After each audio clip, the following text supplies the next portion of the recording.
সবাই কেমন আছো? ওয়েলকাম টু মাই চ্যানেল টুকিটাকি বেড়ানো। চলো আমরা আবার নতুন একটা জায়গায় বেড়ানোর উদ্দেশ্যে বেরিয়ে পড়লাম। বালির বীজকে পেছনে ফেলে মা দক্ষিণেশ্বর কালী মাকে প্রণাম জানিয়ে এগিয়ে চললাম আমরা আমাদের গন্তব্যস্থলের দিকে। কোথায় যাচ্ছি বলো তো? আমরা যাচ্ছি আজকে ধানবাদে। হঠাৎ প্ল্যান হলো, এই দেখো মা গঙ্গা। হঠাৎ প্ল্যান, এখন আমরা রয়েছি ডানকুনি।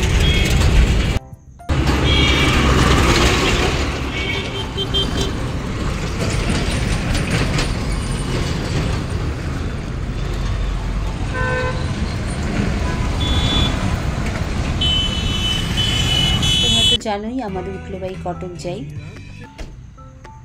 তো রাস্তায় নেমে পড়লাম এই রেস্টুরেন্টটায় খাওয়ার জন্য।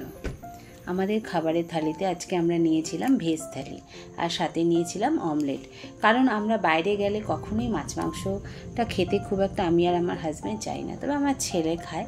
আমার ছেলে নিয়েছিল ফ্রাইড রাইস আর চিলি চিকেন কষা। খাবারগুলো না খুব ভালোই ছিল জানো তো।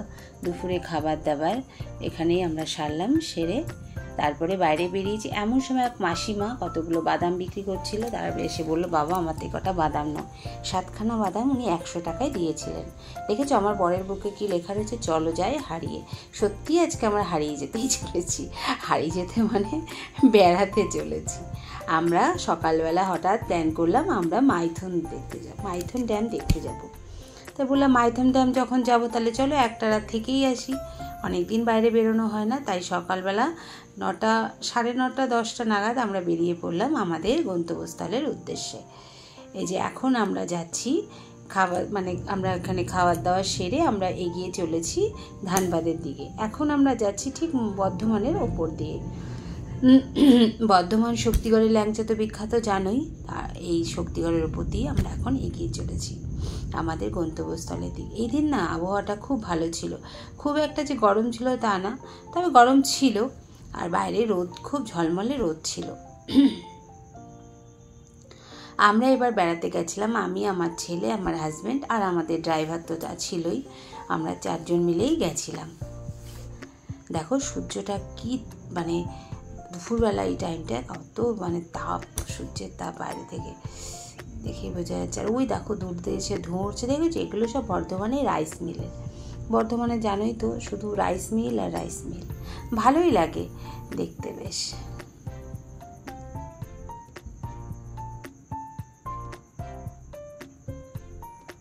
আর কেমন সূর্যটা রয়েছে তো, মানে একদম উজ্জ্বল।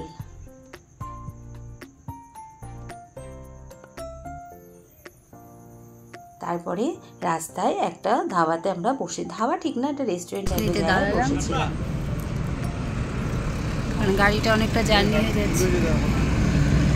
প্লাস্টিকের অরিজিনাল ফুল, সব অরিজিনাল ফুল। দেখ কত অরিজিনাল ফুল হয়েছে। দাঁড়িয়ে পড়েছি, খাটিয়াতে বসেছি। দেখ দারুণ লাগছে জায়গাটা।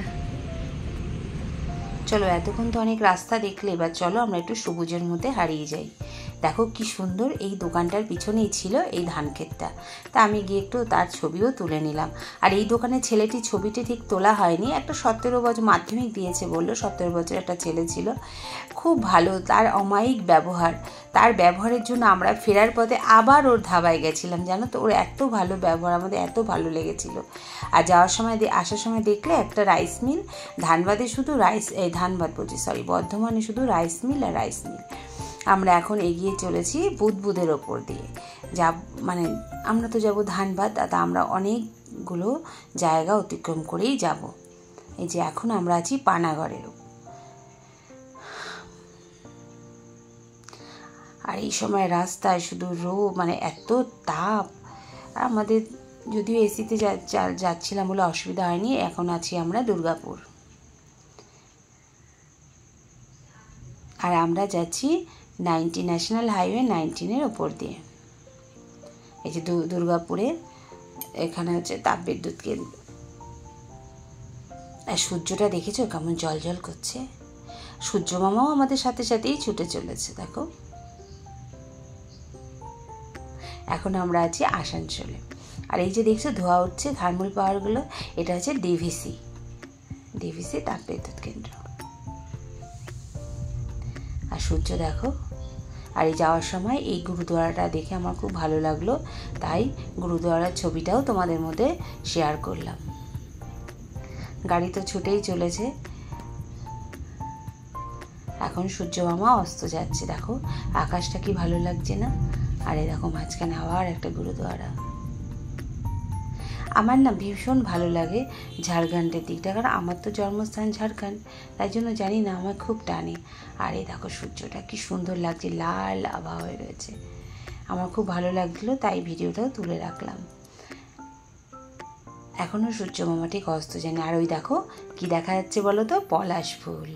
দেখেছ, এখান থেকেই শুরু হয়ে গেছে পলাশ ফুল, চতুর্দিকে পলাশ ফুল। আর এই যে সূর্যের লাল আভা, আর ওই যে দূরে দেখা যাচ্ছে, কিছু কি দেখতে পাচ্ছ? দূরে দেখা যাচ্ছে পাহাড়। আমরা পাহাড় দেখতেই চলেছি। দেখেছো দূরে পাহাড় দেখা যাচ্ছে। এখন আস্তে আস্তে সন্ধে হতে চলেছে। এখন ঘড়ির কাঁটায় কটা বাজে? 6টা। এই যে এখন আমরা পৌঁছে গেছি ধানবাদে। কিন্তু আমাদের সঙ্গে না একটা স্ক্যাম হয়েছিল জানো তো। আমরা মেক মাই ট্রিপ থেকে আমরা হোটেল বুক করে গেছিলাম, কিন্তু আমাদের হোটেল, আমরা ঠিক আসানসোল থেকেই ফোন করতে শুরু করেছি, কিন্তু তাদের কোনো ফোন নাম্বার পাচ্ছি না। তারা একবার আমাদেরকে ফোন করেছিল, কিন্তু সেখানে সেই নাম্বারটা আমরা যোগাযোগ করতেই পারছি না। তারপরে কি করব, গিয়ে ধানবাদের দিকে রাতও হয়ে যাচ্ছে, 8টা বাজে। তখন আমরা একটা নিজেরাই 2-3টে হোটেল দেখে এই হোটেলটা বুক করে নিলাম। এই হোটেলটা বেশ ভালোই, খারাপ না। একটা ঘর ছিল, মানে ছোট 2টো রুম নিয়েছিলাম আমরা, এসি ছিল, ফুল এসি। এই দেখো বাথরুমে যা যা থাকে সবই ছিল। ওই পাশে দেখলে বেসিন রয়েছে, আর গিজারও রয়েছে। গিজার তো লাগবে না, প্রচণ্ডই গরম। আর এই যে বাইরের দিকটা, বারান্দা থেকে একটা কাচ দেওয়া ছিল, বাইরের দিকটা দেখা যাচ্ছিল। আর এই যে আমাদের রুমটা, আর এইটা হচ্ছে বসবার জায়গা। এখানে বেশ অনেক মানুষকে বেশ জমিয়ে আড্ডা মারা যাবে সন্ধ্যেবেলাটা। ভালোই লেগেছিল হোটেলটা। আর একটা ছিল হোটেলে সবথেকে ভালো অ্যাট্রাকশন ছিল, এখানে জিমের কিছু জিনিসপত্র ছিল, মানে যেটা আমার ছেলে ভীষণ খুশি। এটা হচ্ছে আমার ছেলের বেডরুম। ও হচ্ছে ভীষণ খুশি যে জিমের ইনস্ট্রুমেন্টগুলো থাকার জন্য। ও তো ওখানে গিয়ে একটু জিম করেও নিয়েছিল। বেজায় খুশি এই জিনিসগুলো দেখে।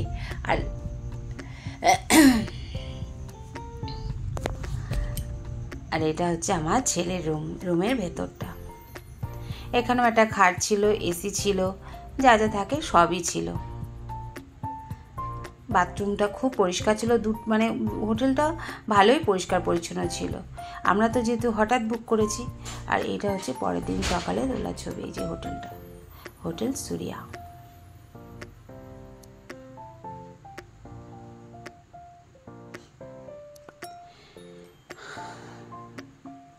পরের দিন সকালে হোটেলের ভিডিওটা আমি তুলেছিলাম।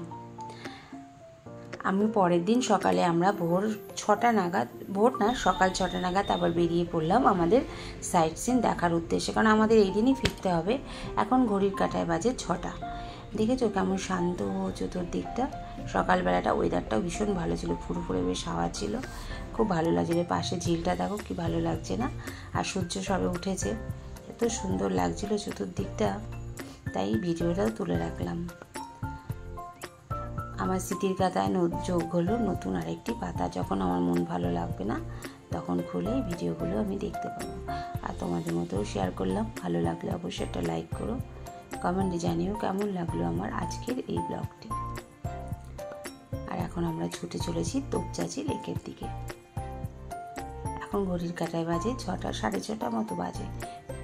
কি সুন্দর লাগছে দেখো। আর ওই দেখো পলাশ ফুল, চতুর্দিকে শুধু পলাশ আর পলাশ।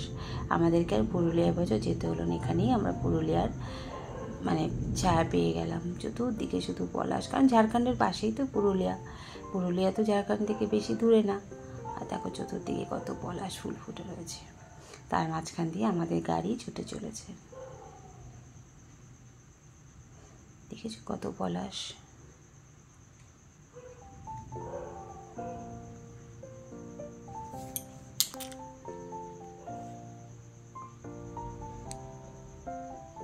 পলাশ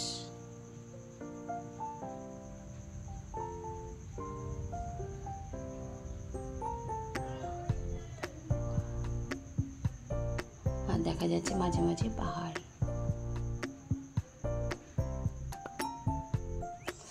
সুন্দর পাহাড়ের কোলে বাড়িগুলো, আমার না ভীষণ ভালো লাগে। এরকম পাহাড়ের কোলে যদি আমার বাড়ি হতো, উফ দারুণ দারুণ।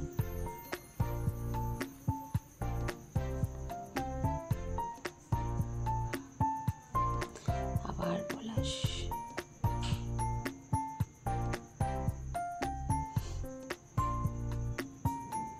পাহাড়ের কোলে পলাশ ফুলগুলো ফুটে আছে, এত যে ভালো লাগছিল কি বলবো, মানে খুবই ভালো লাগছিল সকালবেলাটা। ওয়েদারটা খুব সুন্দর, ঝকঝকে একদম। হ্যাঁ দেখো মাঝখানে মন্দির, ওই দেখো দূরে একটা পাহাড় দেখা যাচ্ছে, দেখতে পাচ্ছ? তাই তোমাদের মতো শেয়ার করলাম ভিডিওটা। ভালো লাগলে অবশ্যই একটা লাইক করো, কমেন্টে জানিও কেমন লাগলো আমার ভিডিওটা। আর ওই দেখো আবার পলাশ ফুল দেখা যাচ্ছে, উফ দারুণ দারুণ। তারপরে রাস্তার মাঝখানে দাঁড়িয়ে পড়েছিলাম একটা তলোয়ারের দোকান দেখে। দেখো এখানে কত তলোয়ার, তা এখানে আমরা সবাই একটা করে তলোয়ার নিয়ে ছবি তুলে নিলাম। ছবি তো তুলতেই হবে বলো, একটা স্মৃতি ধরে রাখার জন্য। ছবি মানেই সব স্মৃতি, যখন মন খারাপ লাগবে তখনই খুলে দেখতে পাবো। আর তোমাদের মতো শেয়ার করে রাখলাম। ভালো লাগলো অবশ্যই একটা লাইক করো, আর জানিও কেমন লাগলো। দেখো কত তলোয়ার, কিন্তু আমার ছেলে আনতে চেয়েছিল কিন্তু আমরা আনিনি, যদি রাস্তায় পুলিশে ধরে বা কিছু সমস্যা হয় তার জন্য। আর ওই দেখো দূরে দেখা যাচ্ছে পাহাড়, কটা ছবি তুলে নিলাম রাস্তার মাঝখানে দাঁড়িয়ে। এদিকে সূর্যের প্রখর আলো, তখন অবশ্য সূর্যের তাপ খুব একটা ছিল না যেহেতু সকালবেলা। ওই দেখো পাহাড় কি সুন্দর লাগছে না? আর তোপচাঁচি লেক যা যা আমরা দেখেছি তার ভিডিওটা আমি পরের পার্টেই দেবো, নাহলে ভিডিওটা অনেক বড় হয়ে যাবে। সবাই ভালো থেকো, সুস্থ থেকো, দেখা হবে নতুন একটা ভিডিওতে।